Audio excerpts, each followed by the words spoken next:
விஷயத்துல நாம எந்த அளவுக்கு இருக்கிறோம் அப்படின்னு யாருக்குமே இன்ன வரைக்கும் ஒரு கிளாரிட்டி இல்லை.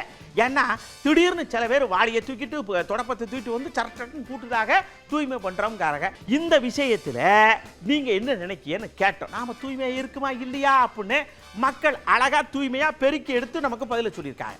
அரசியல்வாதிகளும் சரி, கவர்மெண்ட் வேலையில் இருக்கிறவங்களும் சரி, ஒரு நாளைக்கு அவசரம் ஒரு வெரிஃபிகேஷனுக்கு வந்துட்டாங்கன்னு வச்சுக்கோங்க, உடனே என்ன பண்ணுறாங்க, ஏதாவது எங்களுக்கோசரம் நாங்கள் வேலை செய்கிறோங்க, மக்களுக்கோசரம் வேலை செய்கிறோம், முகாம் போடுறோம், அப்படி அப்படின்லாம் மேல்போக்காக காமிக்கிறாங்க. தெருவில் எல்லா பக்கமுமே குப்பை தொட்டிகள் அரசாங்கம் வச்சிருக்கு.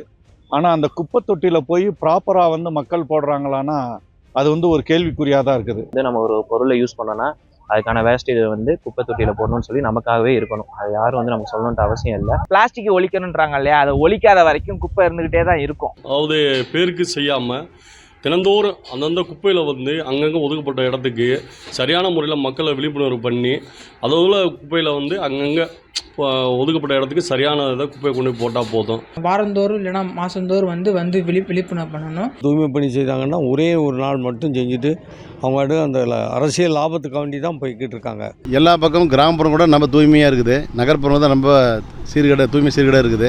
இவங்க இப்போ அமைச்சர் வர்றாங்க, சும்மா இந்த சீவ கட்டை எடுத்துகிட்டு இப்படி போடுறேன் அப்படி போடுறேன்னு சும்மா சொல்லிட்டு போயிடுறாங்க. ஆனால் அது குப்பையை யார் அல்றது ஒருத்தரும் வள போகிறது இல்லை. பொதுவாக ஒரு சாலை ஓரத்தில் கிடைக்கிற ஒரு குப்பையை தூக்கி அதை அகற்றிவிட்டு அதை ஒரு அரசியல் விளம்பர பொருளாக அதை மாற்றுவது என்பது சரியான நடைமுறை கிடையாது. அதிகாரிகள் கீழ்மட்டத்து வரைக்கும் இறங்கி வேலை செய்தால் மட்டுமே தூய்மையாக வைத்துக் கொள்ள முடியும்.